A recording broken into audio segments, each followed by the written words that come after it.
A paz do Senhor, povo de Deus, eu sou o Tony Pinho do canal Bíblia para o Cotidiano. Seja você muito bem-vindo a mais uma aula da nossa Escola Bíblica Dominical da editora Betel Dominical, que nosso terceiro trimestre de 2024, tá aqui, né? Tá aqui, a relevância, a importância da igreja, sua essência e missão, para a honra e glória do Senhor. Estamos na aula de número 4. Seja você muito bem-vindo. Sei que muitos vão perguntar, professor, cadê a aula? Porque a aula não foi ao ar. Às vezes, irmãos, acontecem algumas eventualidades que a gente não pode gravar, né? No domingo eu não consegui gravar, no sábado eu não consegui gravar, eu estou gravando na segunda-feira. Em vez de publicar a aula na segunda, eu estou gravando. Acontece. Trabalho, família. E falando de família, para muitos que não sabem, né, ontem, no domingo, que eu estou gravando na segunda, o meu filho, depois de 3 anos, foi à igreja e Deus falou ao seu coração e ele se rendeu, né, voltou aos caminhos do Senhor. E falar o quê? Gravar o quê?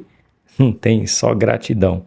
Então, graças a Deus que o meu filho decidiu voltar aos caminhos do Senhor, sem eu chamar, sem a mãe chamar, por chamado do Espírito Santo. Então, estou gravando só hoje e a nossa igreja está com uma semana teológica. Hoje veio a missionária Ruth, aí conhecida dos debates de muitos, né? Então vamos para a aula. Vamos para a aula. Estou repetindo o cenário para ver se fica legal, mas para mim é um pouquinho complicado. Gosto, mas esse negócio de montar, desmontar, montar, desmontar é um pouquinho complicado, mesmo gostando, né? Eu tive que instalar uma luminária, eu tive que botar um adaptador para colocar o microfone, mas uma hora Deus me dará um estúdio. Se Deus tocou no coração do meu filho para trazer ele de volta aos caminhos do Senhor, o que é para Deus me dar um estúdio para que eu tenha um cenário adequado, com slides bonitos, enfim. Então vai orando. Então minha gratidão a Deus pela vida do meu filho e eu quero deixar registrado. E vamos para mais uma aula. É a aula de número 4. Vamos lá? Vamos ver? Olha aí, aula de número 4. Deixa eu abrir aqui. A relevância de pertencer e ser membro de uma igreja local. Eita, glória gloriosa, maravilhoso é o nosso Deus. Então esse é o nosso título. Vamos para o nosso texto áureo. Se encontra no livro de Atos, capítulo de número 2, verso de número 47. Está na sua tela, se você quiser acompanhar, se der para você ler, né? Aí na tela. Louvando a Deus e caindo na graça de todo o povo. E todos os dias acrescentava o Senhor à igreja aqueles que se haviam de salvar. Quem acrescenta? É Deus. Quando nós fazemos um evangelismo, ensinamos a palavra, pregamos a palavra, Deus acrescenta os que serão salvos, porque a honra e a glória é dele, e não minha nem sua. Nossa verdade aplicada nos diz assim: cada membro do corpo de Cristo encontra na vivência comunitária cristã o necessário desenvolvimento e amadurecimento em Cristo. É isso aí. Quando nós andamos juntos, quando nós estamos andando juntos, nós amadurecemos como cristão. Há uma necessidade, não dá para amadurecer só, meu irmão. Tem que estar junto, essa será a aula, o intuito maior da aula será esse, mostrar que você pertence a uma igreja. E essa igreja local te leva a um amadurecimento. Escola dominical, culto de doutrina, simpósio, BD Kids, enfim, tudo que for de ensinamento faz você crescer no coletivo, ok? Os nossos objetivos de hoje são 3. Salientar a relevância de ser membro do corpo de Cristo. Explicar o compromisso do membro da igreja. E o terceiro objetivo de hoje é expor o papel da membresia na igreja e na sociedade. Então, essa aula ela se completa um pouquinho com a aula de número 5. Tem algumas particularidades? Tem, mas o todo elas se combinam, elas se encaixam, elas acabam sendo bem parecidas, né, uma com a outra, mas o papel da membresia na igreja e na sociedade é importantíssimo. Bora continuar? Vamos para a nossa leitura ou o nosso texto de referência. Está aí na tela para você. Se ficou pequeno, você abre a sua Bíblia no livro de Efésios, capítulo de número 2, verso de número 19 ao 22. E depois você vai lá para 1 Pedro, capítulo 2, verso de número 9. Escrito está: assim que já não sois estrangeiros, nem forasteiros, mas co-cidadãos dos santos e da família de Deus, edificados sobre o fundamento dos apóstolos e dos profetas, de que Jesus Cristo é o principal, ou a principal pedra de esquina, no qual todo edifício bem ajustado cresce para templo do Espírito Santo, no qual também vós juntamente sois edificados para a morada do Espírito Santo. Que verso maravilhoso de Efésios.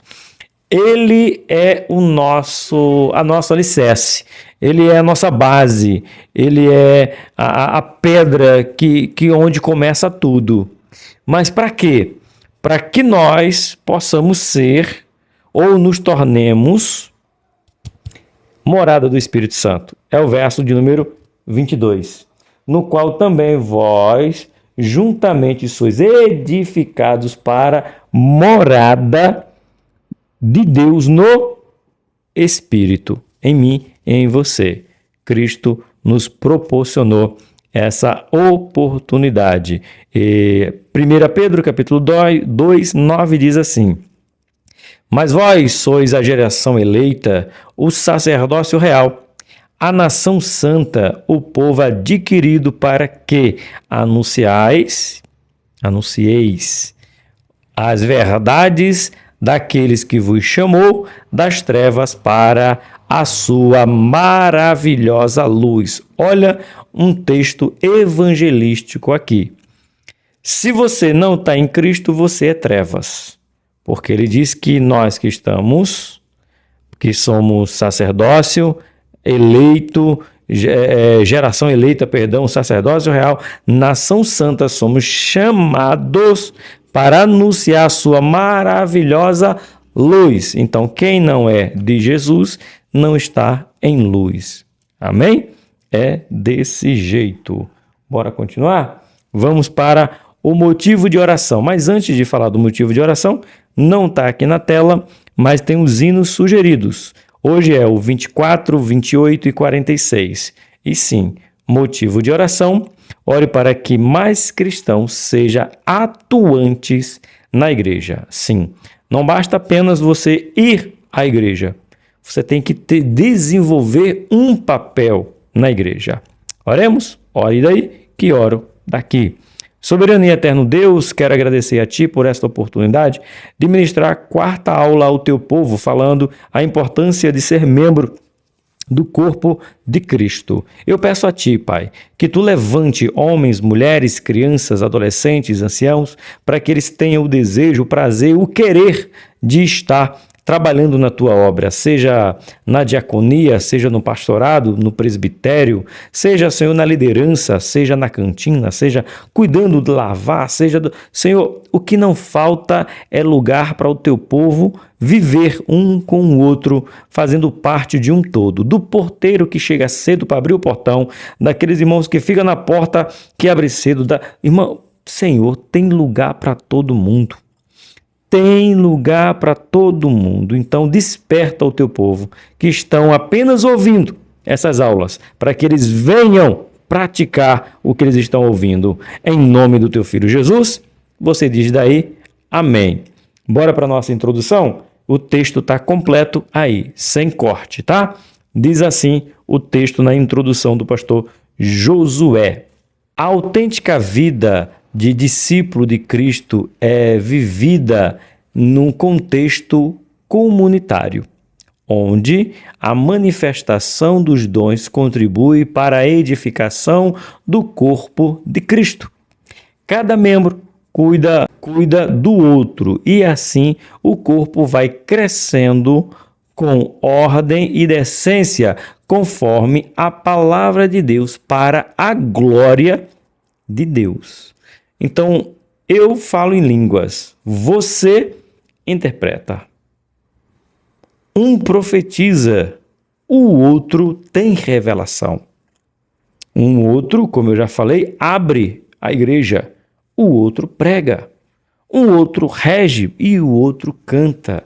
Nós, vivendo em comunidade, nos aperfeiçoamos uns aos outros. Não dá para nos aperfeiçoarmos sozinhos. Tem uma frase aqui, eu fiz questão de colocar ela aqui na tela para você, sensacional. Não tem como nós nos aperfeiçoarmos sozinhos. Nós nos aperfeiçoamos vivendo junto, permanecendo um com o outro, ok? O nosso ponto de número 1, membro da igreja, identidade do cristão. Diz assim o texto: mediante seu sacrifício vicário, eu sei que você sabe, vicário é substituto, que deveria ser nós, mas foi ele, tá? Vicário é substituto. Na cruz, Jesus estabeleceu a igreja composta por todos os salvos para representá-lo na terra, glorificar o seu nome e proclamar o evangelho. Vejamos como essa verdade é ressaltada na Bíblia. Só esse texto aqui dá para a gente montar um sermão. Mediante o seu sacrifício vicário ou substituto na cruz, Jesus estabeleceu a igreja, composta por todos os salvos para representá-lo na terra, glorificar o seu nome e proclamar o evangelho. Primeiro tópico de uma mensagem para você aqui, representá-lo na terra. Segundo, glorificar o seu nome.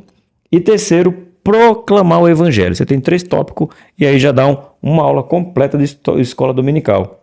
Pontos divididos aí, professores. Vocês conseguem ver isso aí? Nesse ponto? Esse é o nosso papel de professores.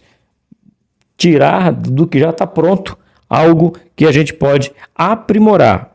Olha aí, sensacional esse texto, certo? Bora para o ponto de número 1.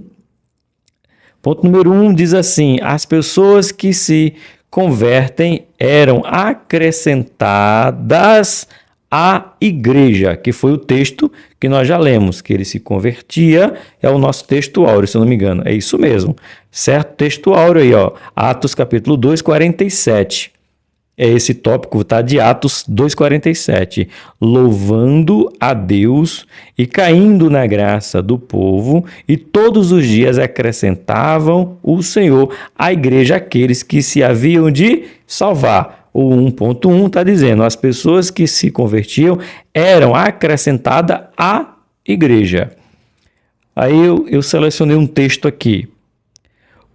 Por reiteradas vezes, ao escrever suas cartas, o apóstolo Paulo endereçava a uma comunidade de crentes em determinadas localidades, tais como a igreja de Coríntios, a igreja de Éfeso, a igreja de Roma, reconhecendo que ali havia uma comunidade de crentes unidos a Cristo entre si, certo?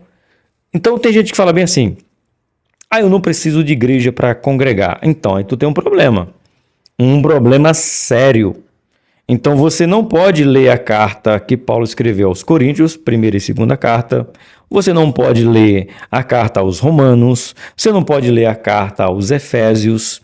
Você não pode ler as cartas ali do Apocalipse. Porque foi direcionado à igreja. Como que igreja não é importante, meus irmãos?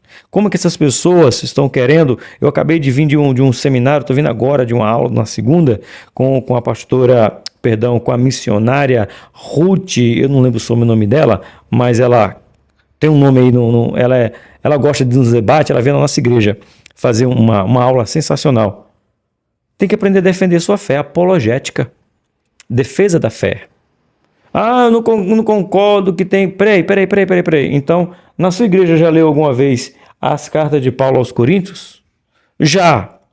Então, você não tem nem ideia. Aliás, sua igreja não, você que diz que não precisa de igreja. Já leu Coríntios? Você já leu a carta aos Efésios? Você já leu a carta aos Romanos? Então não serve para você, irmão. Essa carta não foi endereçada a uma pessoa. Essa carta foi endereçada a uma comunidade. Foi endereçada a uma igreja. Então, logo, a igreja é fundamental, pois as cartas foram escritas para aprimorar as vidas dos santos que viviam em comunidades ou viviam em igreja. Fica aí a dica, certo? Por quê? Agora, olha por quê aqui, ó. Ainda no ponto 1, eu quero ler primeiro esse texto com você, que está escrito aqui, ó. Ainda está no ponto 1, tá? Ainda estamos no ponto 1. Mateus, capítulo de número 16, versos 17 e 18. Escrito está: E Jesus respondendo, disse-lhe, bem-aventurado és tu, Simão Bar-Jonas, porque tu não revelou a carne nem o sangue, mas meu Pai que está nos céus. Pois também eu te digo que tu és Pedro, e sobre esta pedra edificarei a minha igreja, e as portas do inferno não prevalecerão contra ela. Aqui tem muita confusão, tem um... Pedro foi o primeiro papa, pois sobre Pedro, Cristo edificou a sua igreja. Não. Exegese errada. 100% errada essa exegese. Por quê, professor? Porque ele está dizendo sobre a confissão. Um versículo anterior que eu deveria ter colocado, é o versículo 16, e eu estou sem a Bíblia aqui para ler com você. No versículo 16, Jesus está perguntando, quem diz os homens quem eu sou? E um fala que é Elias, um fala que é um dos profetas, outro fala que é... E começa a dizer, Jesus olha para os seus discípulos e pergunta, e vocês dizem que eu sou quem? Aí Pedro salta de lá e diz, tu és o Cristo, o Filho do Deus Altíssimo. Aí Jesus fala, Pedro, quem te revelou não foi carne nem sangue, quem te revelou foi o Pai. Então, sobre essa confissão que eu sou o Cristo, eu vou edificar a minha igreja. É sobre a tua confissão que eu sou o Cristo, eu sou enviado do Pai. Não é sobre Pedro, é sobre a confissão de quem é Cristo. Entendeu, irmãos? É desse jeito. Aí, eu fiz um slidezinho aqui, ó, ainda continuando no 1.1, tá? Olha só como é que tá a aula. Eu coloquei aqui para você ver, ó. De acordo com as palavras pronunciadas por Jesus em Mateus 16, isso aqui é 16, 18, né? Quanto ao fundamento da igreja, aprendemos 3 lições importantes. Qual é a primeira lição? Jesus tem um plano para a igreja. Jesus tem um plano para a igreja. Qual é o plano de Jesus para a igreja? Edificarei. Ele diz que vai edificar a sua igreja. Mas por que que ele vai edificar a igreja? A igreja não tem dono, terreno. Não tem homens dono da igreja. A igreja tem dono. Tanto que ele começa dizendo, Jesus tem plano para a igreja. Qual é? Edificar. Por quê? Porque no objetivo, no ponto 2, a igreja pertence a Jesus. Ele chama de minha. Ele não chama de Pedro. Ele não diz que é a igreja de Pedro. Ele não diz que é a igreja de Paulo, de Marco, de João. Não, não. Ele diz a igreja é minha. Eu edifico porque ela pertence a mim. E o terceiro, a igreja jamais será derrotada. É promessa de Jesus. Professor, mas uma igreja aqui perto da minha casa fechou. Não, aí quem fechou foi a igreja local, aí foi um pastor, aí foi um ministério, aí foi uma congregação que fechou. A igreja de Cristo não fechará as portas, porque se fechar, para fechar as portas, todas as igrejas teriam que ser fechadas. E para isso acontecer, Jesus seria mentiroso. Que é isso, professor? Pois é. E não foi ele que disse? As portas do inferno não prevalecerão contra ela. E você já sabe que já foi falado, mas tem gente que ainda não decorou. O inferno não ataca a igreja de Jesus. Que é isso, professor? Gente, pelo amor de Deus, vocês são crentes, professores de escola dominical, superintendente, pastores, alunos apaixonados pela palavra. O inferno não ataca a igreja de Cristo. Ela não tem autoridade para atacar a igreja de Cristo. É a igreja de Cristo que ataca o inferno. Ah, e por que o inferno se levanta? Então, ele se levanta porque os crentes estão sentados. O Satanás só tem voz porque nós nos calamos. As porta não ataca, porta defende. Prevalece, ganha, sabe, os muros, sabe lá quem assistiu aquele filme lá, Troia, o filme famoso sobre Troia, tanto que se criou, né, o chamado cavalo de Troia. Isso serve até com vírus hoje, ó, em pleno século XXI, ainda tem um vírus chamado cavalo de Troia. O que é isso, professor? Cavalo de Troia. Vou resumir para você entender como é que funciona. Troia não se conseguiu vencer os gregos e troianos, travaram uma guerra por causa... a desculpa foi por causa de Helena, né?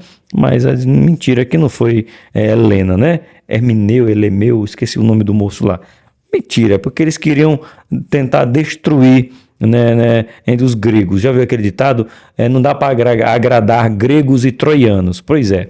Então, os troianos viram que não dava mais, não tinha como vencer os gregos. O que eles fizeram? Fizeram um cavalo de madeira, botaram alguns soldados dentro e disseram que era um presente, né? Deixaram lá na praia alguém dizendo que era um presente. Esse povo grego foi lá, fanfarrão que eram, botaram esse cavalo para dentro, encheram a cara na madrugada aqueles homens que estavam dentro do cavalo, chamado, por isso que cavalo de Troia, saíram, abriram os portões e invadiram a cidade.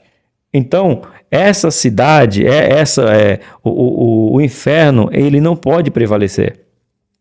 Ele pode até disfarçar, ele pode até enganar uns crentes. O diabo está se levantando.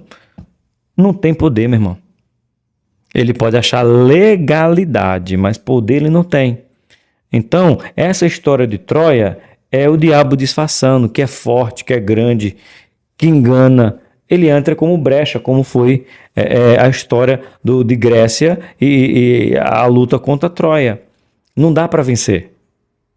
Satanás não vence peito a peito com nós, irmãos. Ele não tem autoridade para enfrentar a gente cara a cara.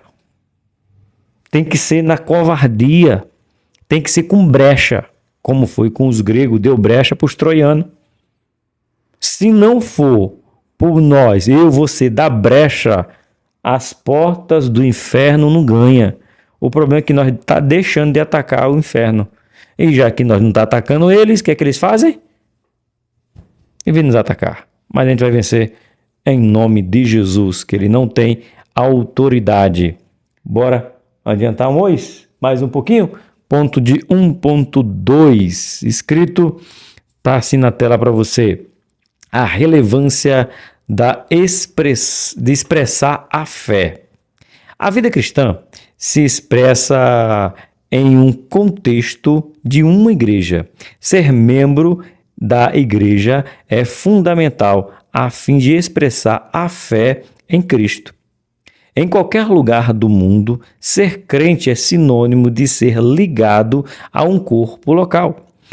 Não somos ensinados que a vida cristã envolve somente crer, também envolve participar. Aí, não basta somente crer, tem que participar. Você pode até aceitar Jesus vendo esse vídeo, entregando a sua vida para Jesus, mas é pouco, porque você declarou Cristo para quem? Num chat? Numa mensagem? Aí você vai tomar ceia como? Volta. Você vai batizar nas águas como? Me diga. Como é que você vai cumprir os mandamentos ou as ordenanças, como estamos falando aqui? Na verdade, a ordenança passou, né? Já foi as ordenanças do batismo. O trimestre passado. Como é que você vai cumprir essas ordenanças? Tu batiza como nas águas, se você citou online? Não dá para batizar. Como é que tu toma ceia? Não dá para tomar ceia. Como é que você vai dizer assim, eu tenho comunhão contigo, dividir o pão, partir o pão? Se eu tô aqui, tu tá aí. Não dá. Ah, professor, mas tem igreja que você quer virtual? Funciona? Funciona desde que essa igreja tem uma igreja física. Quando eu falo que funciona, por exemplo, a nossa igreja, ela ainda, hoje não tem mais, mas na pandemia, 99,9% das igrejas fizeram isso. Elas tinham a sua igreja física, por uma eventualidade faziam um culto online. E muitas pessoas não foram batizadas até acabar a pandemia. Só foram batizadas depois. Outros, para tomar ceia, era online. Mas não é a mesma coisa, não é igreja, irmão. Então a igreja você precisa participar, também envolver, precisa se envolver, tem que ter esse envolvimento. E eu separei um texto aqui para você.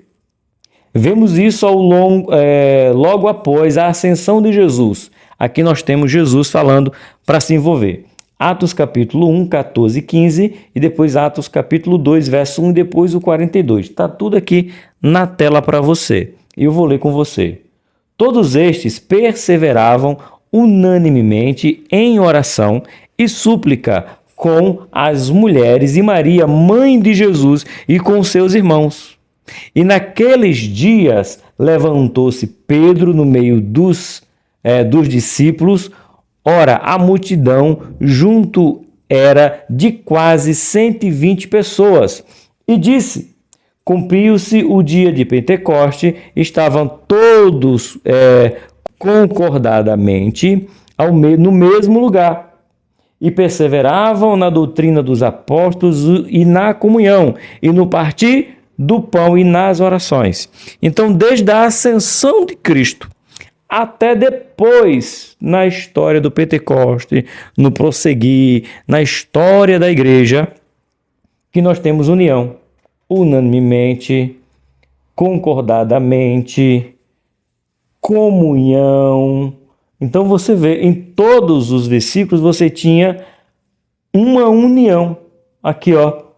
Ora, multidão de quase 120 pessoas que persistiram. Então ensinem, persistam, orientem o povo que tem que ficar em comunhão, tem que pertencer a uma comunidade, tá bom? O 1.3 está aqui. Eu queria esconder essa frase, mas não dá. Você já leu, curioso. A necessidade de comprometimento. O cristão precisa estar comprometido com um grupo específico de discípulos para ser um verdadeiro seguidor de Cristo. Você não é o corpo de Cristo isolado.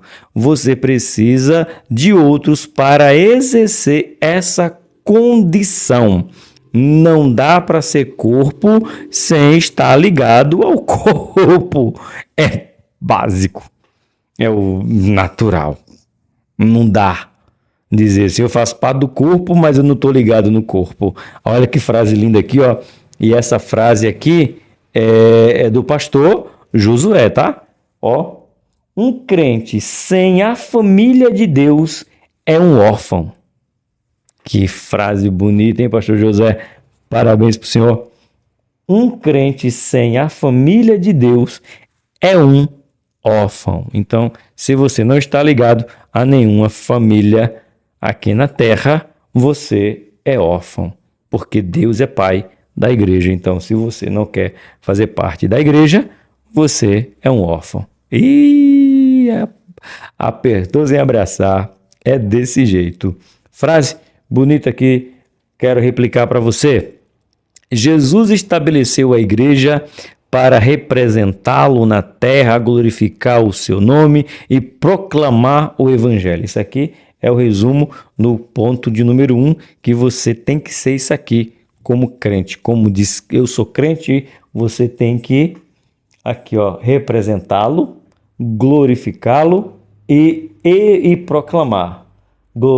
Representar, glorificar e proclamar. É o seu papel aqui na terra. Se inscreveu, curtiu, comentou, compartilhou? Deixa Deus te usar. Bora chegar cada vez mais longe nessa pregação do Evangelho. Bora lá? Ponto de número 2. Isso. Ponto de número 2, escrito está. Membro da igreja está sob a bênção. É isso mesmo.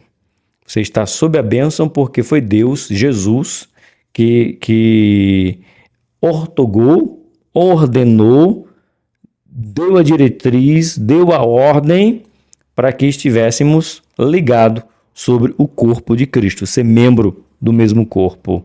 Certo? Diz assim o texto. Cristo disse de forma clara e eu coloquei direta ou equívoca? Direta, coloquei lá, que edifica a sua igreja sobre si mesmo e nada poderia detê-lo, nem mesmo as portas do inferno, que já lemos em Mateus 16:18. Todos aqueles que fazem parte da igreja e se torna um corpo estão debaixo dessa bênção. Quando Cristo abençoou o corpo, seus membros de forma individual também são abençoados. Este corpo de Cristo, do qual somos parte, está destinado a ser vencedor. Coloquei o texto completo. Então, se Cristo abençoa a igreja, todos aqueles que fazem parte da igreja estão abençoados, porque a igreja é abençoada. Quer ser abençoada? Se ligue a uma igreja, se ligue ao corpo de Cristo. 2.1. A igreja é defendida por Cristo. Isso aqui é tremendo, hein? Mais uma parte aqui da lição que é lindo de ler e de aprender para nos mantermos firmes. A igreja é defendida por Cristo. Será que Cristo defende a sua igreja? Porque a igreja é dele. Ele tem um plano para a igreja. Né? Ele edifica a igreja. Então, ele tem que defendê-la. Não é verdade? Cristo defende a igreja porque é o seu corpo. Isso está expresso no encontro que ele teve com Saulo, quando lhe perguntou. Marquei até com letra diferente aqui para você, ó. Saulo, Saulo, por que me persegue? Peraí, como assim? Paulo não perseguiu Jesus? Dizem os historiadores que Paulo nem conheceu Jesus, né? Alguns dizem que sim, outros dizem que não, que eles eram contemporâneos, esporadicamente Paulo já sabia quem era Jesus. O fato é que a frase de Paulo lá a caminho de Damasco, em Atos capítulo 19, se dá a entender que Paulo nunca viu Jesus, porque se Paulo tivesse visto Jesus, ele não teria deixado passar. Abre-se um parênteses, tá, irmão? Pelo amor de Deus. Vigia aí. Isso não está na Bíblia, não. Tá? Não está na Bíblia. Mas Paulo poderia ter escrito se ele tivesse visto Jesus, como ele disse, né? Eu sou bastardo, eu sou o último dos apóstolos, tal. Ele podia ter escrito assim, se ele tivesse visto Jesus. Eu, que vi o meu Salvador e não o reconheci. Foi preciso, depois de sua morte e sua ressurreição, ele me encontrar no caminho de Damasco. Poderia ser mais ou menos isso. Não está isso na Bíblia, não, pelo amor de Deus. Então, se fosse, Paulo teria escrito que teria visto Cristo. Tanto que ele diz, eu fui o último a ver Cristo, né? Ele usa essa expressão de poder ouvir no caminho de Damasco. E ele ouviu o que primeiro? Bênção ou peso? Ele ouviu foi o peso. Saulo, Saulo, por que tu me persegues? O que Paulo fala? Quem és tu, Senhor? Quem tu és? Eu estou perseguindo quem? Pois é. Então Paulo diz essa frase, né? Porque Cristo defende a sua igreja. Porque se ele está perguntando, está me perseguindo por quê? Depois quando ele diz para Paulo, né? Eita, texto maravilhoso. Dura coisa, Paulo, é tu lutares contra os agrilhões, Paulo. Não adianta se mexer como um touro bravo. Quanto mais tu se mexe, quanto mais tu resiste, quanto mais tu não quer, quanto mais tu fica perseguindo, quanto mais tu blasfema, quanto mais tu fica falando que não serve, que não presta, que não é. Quanto mais tu fala isso de mim, Paulo, pior é. Mais tu fica ferido, mais tu fica machucado, mais tu vai vir, Paulo. Aí Paulo fica o quê? Cego. Porque Cristo defende a sua igreja. Eita! Continuando aqui na tela. Subtende-se claramente que perseguir a igreja é perseguir a Cristo. Ele a defenderá contra tudo e todos. Aqui. Ele, Jesus, né? A defenderá a igreja contra tudo, seja visível ou invisível, e contra todos que se levante. É motivo de dar glória de pé. É maravilhoso esse texto. Bora adiantar um pouco mais. 2.2. Privilégio e bênção de ser membro da igreja. Como membro do corpo de Cristo, mantemos comunhão com o nosso Salvador e com os demais salvos, para que, aí é 1 Coríntios capítulo 12, do 25 e 26, tenham os membros iguais cuidados uns dos outros, de maneira que se um membro padece, todos os membros padecem com ele, e se o membro é honrado, todos os membros se regozijam com ele. Essa aqui é uma verdade, mas que muitos tratam como uma mentira. Escrito está, mas poucos vivem. Esse é um dos textos que eu digo sem medo de julgar você. Nós. Lê com calma de novo esse texto. Leu. 1 Coríntios, capítulo de número 12, 25 e 26. Leu esse texto. Quantos se preocupam com a dor do outro irmão? Acabei de contar para você de uma bênção do meu filho, 3 anos fora do caminho do Senhor, voltou. Quantos de vocês se alegram com a minha alegria?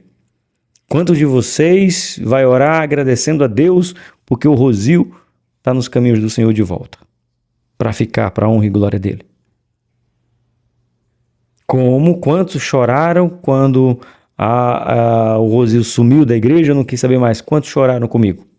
Quantos jejuaram comigo? Quantos lutaram comigo em oração, junto comigo, com a Rose?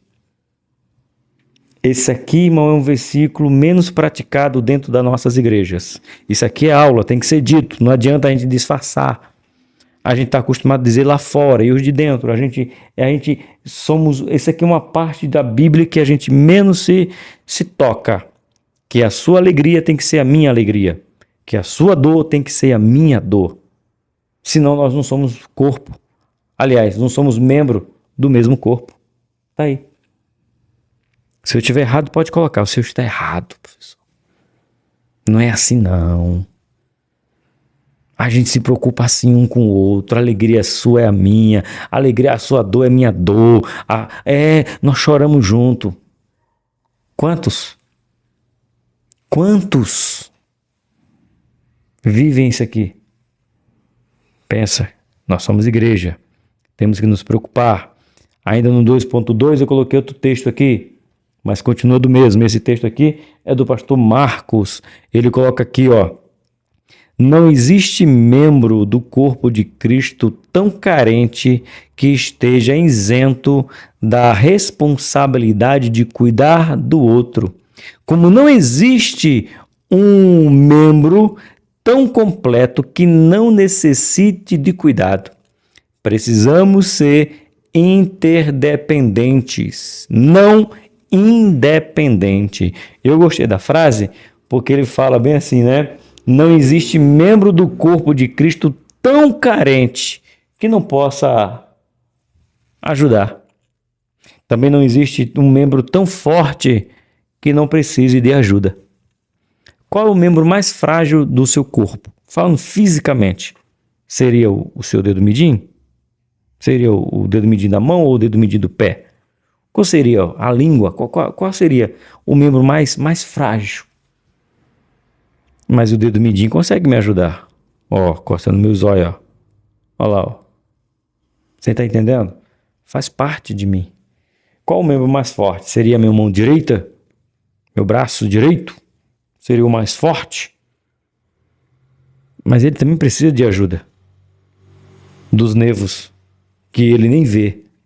Você entende que quando ele usa essa analogia do corpo, mostrando que nós precisamos de um do outro, se encaixa? Então você que está fraco, você pode ajudar alguém, mesmo na sua fraqueza. E você forte, você também precisa de ajuda. Pois a Bíblia diz, vós que estáis em pé, vigiai, para que não caia. Olha que não foi para os fracos, foi para os fortes, hein? Eita Jesus! Bora! 2.3. Essa relevância mostra que fora do convívio da igreja e, consequentemente, de Cristo, a pessoa deixa de desfrutar as bênçãos que alcançam os que estão em comunhão com a igreja e passa a sofrer sérias consequências. Quem dá a vida é Deus, mas quem cuida é a família. Quem salva é Cristo, mas quem cuida é a igreja. Valorizemos, portanto, nossa privilegiada posição de membros do corpo de Cristo. Eu gostei disso aqui, ó. Quem dá a vida é Deus, mas quem cuida é a família. E quem é a família? A igreja. Quem salva é Cristo, mas quem cuida dos salvos é a igreja. Eita glória gloriosa, sensacional. E aqui também eu fiz questão de colocar um textão para você na tela aqui, ó. E eu quero ler ele com você. Bora ver se vai? Isso, fiz questão de colocar. Se você puder dar pausa no vídeo, você dá pausa e marca todas essas referências aqui, ó. Todas elas mostram, sabe o quê? O cuidado que temos que ter um com o outro. A importância que temos que ter um com o outro. Então anota e você lê versículo por versículo. Mas eu vou ler o que está aqui. Olha como é que começa o texto aqui, ó, do pastor Marcos. A igreja e a disciplina. Tem crente? Que disciplina, pastor? Hoje não tem disciplina mais. Pois é, mas disciplina faz parte da igreja. Uma igreja sem disciplina não é uma igreja. Vejamos. Foi o próprio Jesus Cristo quem primeiro tratou sobre a igreja lidar com a aplicação da disciplina. Mateus capítulo de número 18. Está aqui, ó, Mateus 18, 15 e 19. Há casos que membros da igreja que são disciplinados diferentemente por Deus. 1 Coríntios, está registrado aí. Porém, também é bíblica a autoridade da igreja para aplicar a disciplina. Aí você tem todas essas referências. Mateus capítulo 18, Romanos capítulo 16, 1 Coríntios capítulo 5, Gálatas capítulo 6, 2 Tessalonicenses capítulo 3, 1 Timóteo capítulo 5, Tito capítulo de número 1. Todos eles, infelizmente, vivemos no tempo de muito individualismo e insubordinação.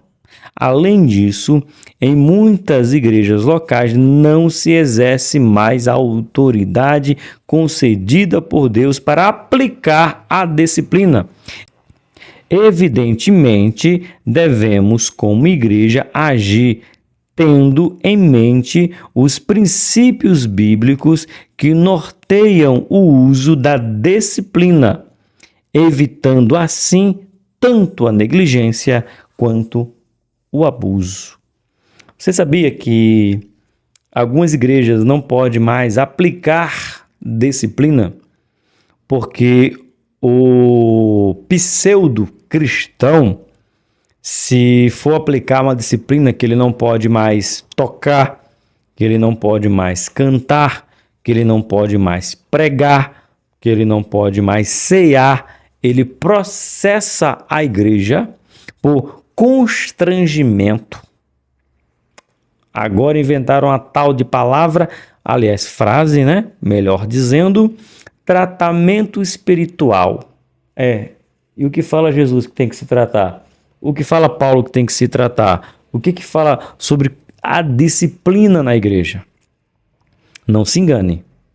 Cristo não vai se deixar passar batido esses homens que não querem se submeter. Cadê insubordinação? Eu vi aqui em algum lugar.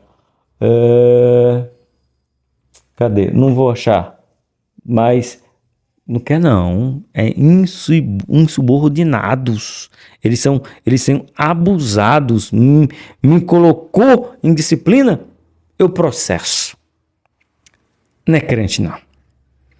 Tratamento precisa ser feito, meu irmão.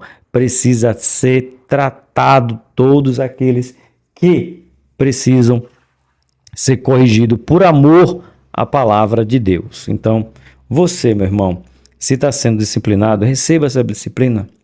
É para o teu aperfeiçoamento, tá bom? Não esquece disso. Frase diz assim, para encerrar o capítulo, o ponto de número 2. Perseguir a igreja é perseguir a Cristo, e ele a defenderá contra tudo e todos. Aí, quer lutar contra Cristo? Cuidado, para não ficar cego. É desse jeito. Ponto de número 3. Bora lá.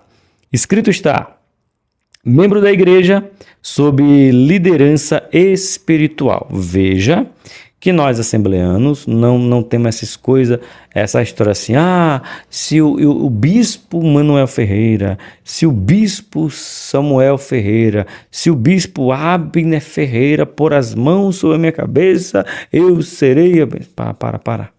Madureira não.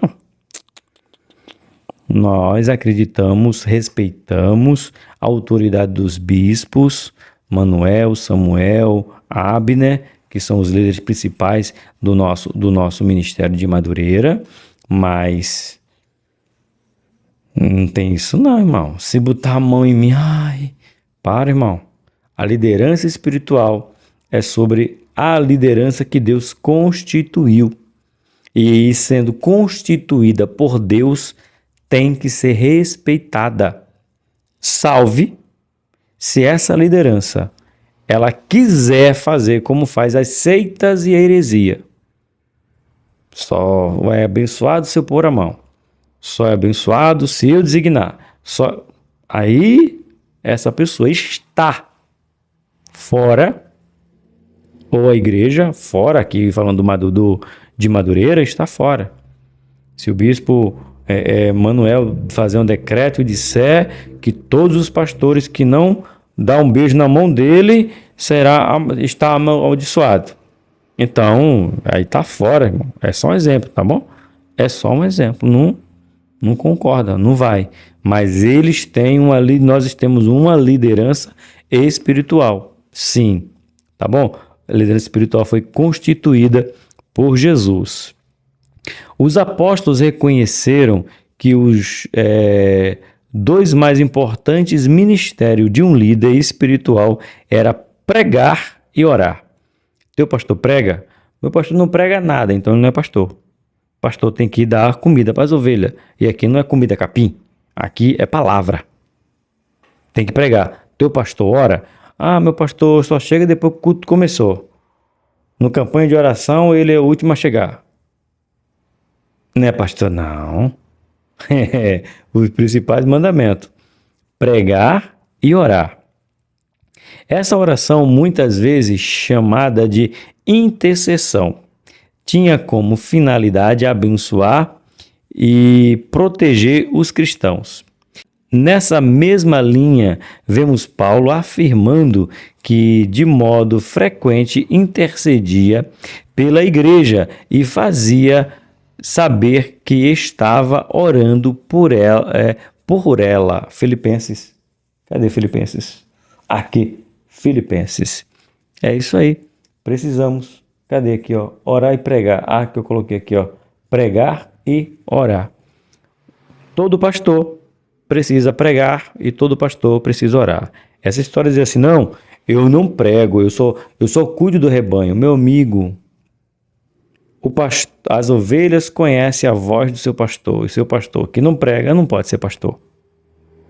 Não, tá ali, irmão, tá escrito. Sabe que passagem é essa daqui? A escolha dos diáconos.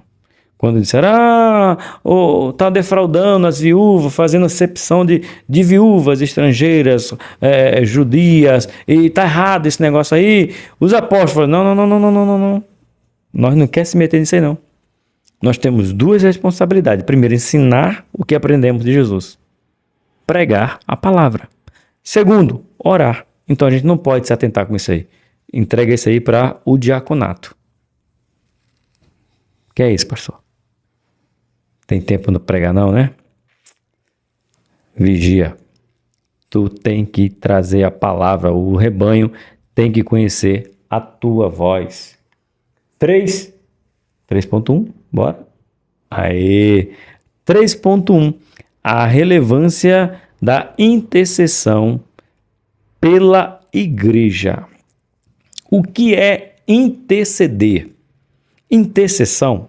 Eu sou líder da intercessão junto com a nossa irmã Tassiana na nossa igreja.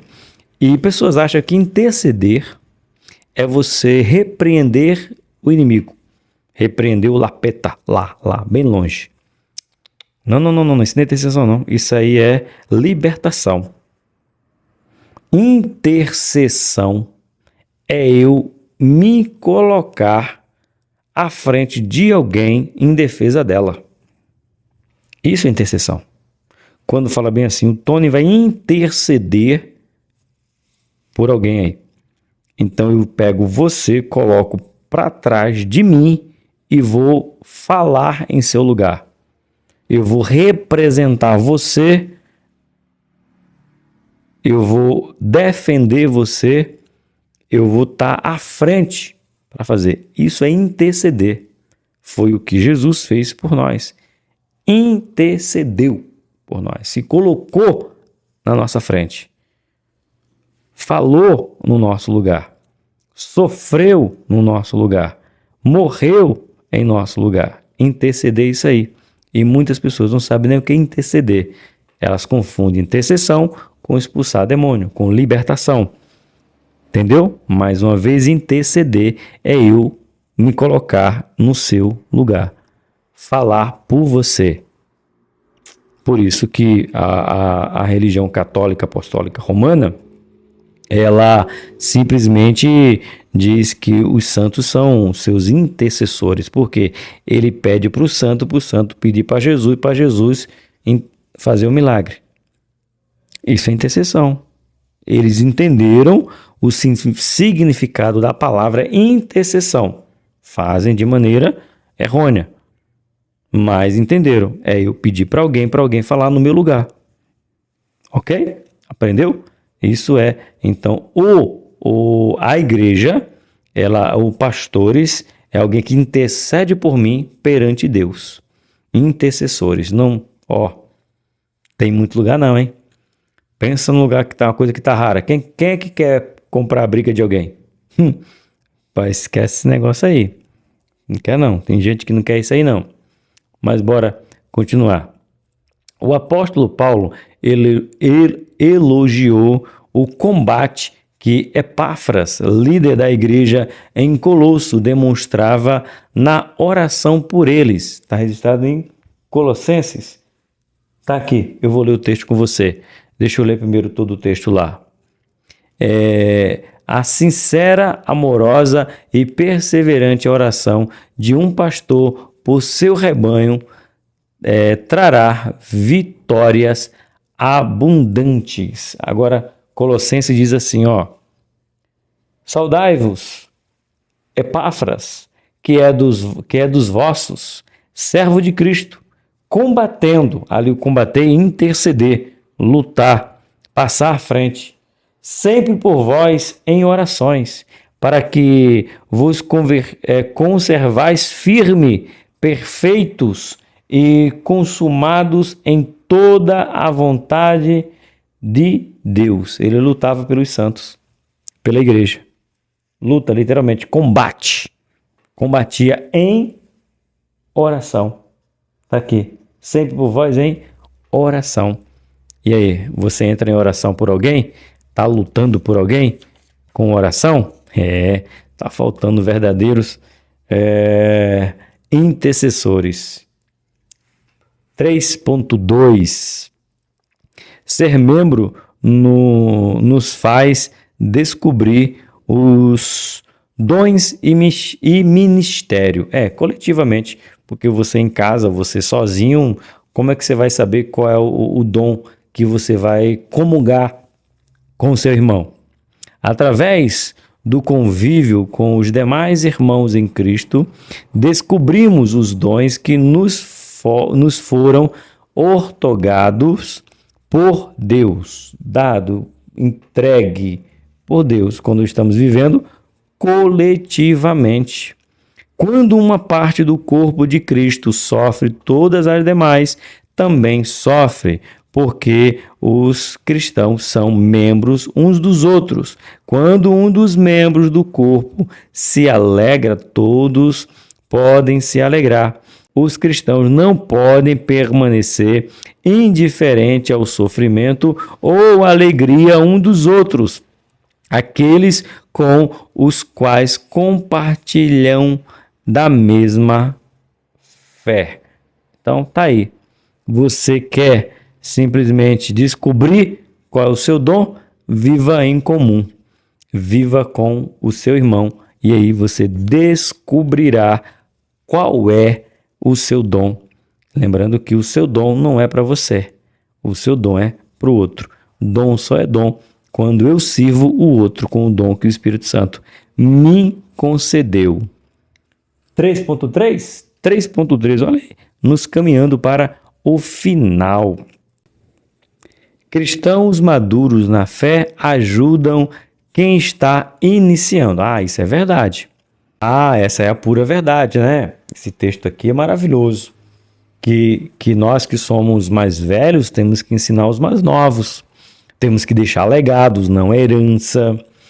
A gente tem exemplo no Antigo Testamento, a gente tem exemplo no Novo Testamento. O nosso maior exemplo foi Jesus, né? Ele ensinou aos 12 para os 12 dar continuidade à sua missão.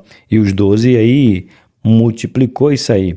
Mas aqui a gente tem, né? No Antigo Testamento, vemos o exemplo de Josué, que cresceu servindo a Moisés, Eliseu, que serviu ao profeta Elias. Isso aí, só um dos dois, né?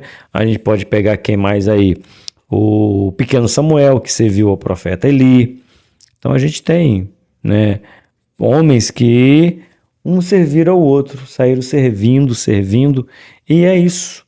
Eu descubro aliás, eu me torno uma parte importante da minha igreja quando eu já tenho mais de 20 anos de evangelho, de escola dominical, enfim, e eu ensino a outros professores.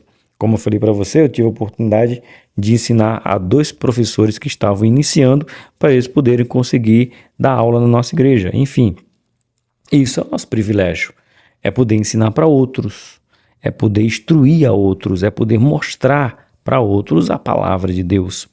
Nós que estamos há mais tempo temos essa responsabilidade. Foi assim com Moisés, foi assim com Elias. E no Novo Testamento a gente encontra quem?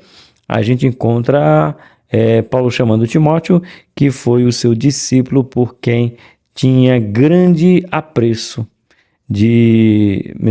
apreço de chamar de meu filho. Tá aí, ó, Timóteo. Paulo não tinha filho, pelo menos não registrado, então assim acreditamos que não teve filho, mas ele tinha Timóteo como seu filho e ensinava a ele, instruía a ele, tanto que escreveu 2 cartas para Timóteo. Então você que já está dando aula há muito tempo, se apegue a esse texto de você poder ensinar outros membros a se tornar pessoas mais piedosas, pessoas mais amorosas, pessoas mais dedicadas à palavra, melhores visitadores, capelões, né? Capelães, enfim, faça esse papel. Você que já aprendeu, ensine um caminho para outros, como diz Paulo, né? Perdão, fugiu agora da mente, não vou lembrar de quem para a gente ganhar tempo, mas depois você coloca aí. Nossa, fugiu o escritor, mas eu sei o texto. Que as mulheres mais velhas ensinem as mais novas a como amar os seus esposos, né? Então é isso. Serve para homem quanto serve para mulher ensinar os mais novos. Frase para concluir o ponto 3. O convívio com outros cristãos produz conhecimento e crescimento espiritual tanto no serviço como no ministério. É desse jeito. E chegamos ao fim. Conclusão. A conclusão está na íntegra aí para você. Faz parte do perfeito plano de Deus que os salvos em Cristo Jesus vivam em comunhão como o corpo de Cristo, cuidando um dos outros, conforme o dom dado a cada um pelo Espírito, visando o cumprimento da missão dada à Igreja e o aumento do corpo para sua edificação em amor, para a glória de Deus. Precisamos estar ligados a um corpo para fazer parte do corpo de Cristo. Que você possa aplicar essa aula na sua igreja com maestria e que você possa defender a sua fé, que há uma necessidade de nós podermos estar juntos. Que essa história de não tem nada a ver de congregar juntos não é biblicamente. Jesus vivia em comunidade, ensinou a viver comunidade. Escreveu as cartas para a comunidade. Quando ele escreve Apocalipse, inspirou Paulo e tantos outros a escrever às igrejas para resolver as questões pendentes. Então, fazer parte de uma igreja é a essência do Evangelho. Que Deus abençoe vocês. Eu espero você na nossa próxima aula para a honra e glória do Senhor. Que Deus abençoe. Eu sou o Tony Pinho, do canal Bíblia para o Cotidiano. Pensa no Pai, que está felicíssimo, sem chão. Glória pela vida do meu filho. Obrigado pelas suas orações. O grande amor de Deus, a graça do nosso Senhor e Salvador Jesus Cristo, comunhão e consolação seja com você, não somente hoje, mas para todos sempre. Amém. Tchau, povo. Deus abençoe. Mais uma vez, perdão pelo dia da aula, mas foi necessário.